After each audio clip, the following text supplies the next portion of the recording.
Now I'm going to show you PFP technology being used to monitor a Cisco router. Our top-of-rack PFP 801, the blue box, is watching the Cisco router for changes in firmware and reporting the results to P2scan. If an attacker can change the firmware in the router, they can maintain persistence in the network and cover their tracks. Inside this router, we've added this little expansion card with a tiny antenna measuring minute changes in EM emissions.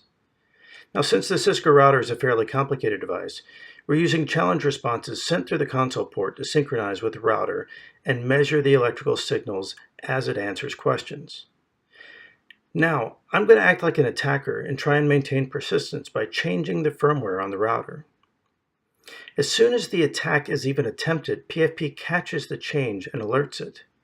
In this case, I'm successful in changing the router firmware, so P2scan shows me that things are not right. It doesn't know exactly what happened, but it knows the device is not functioning the way it should. The display is going to stay red until such time as the firmware has been restored to a normal state.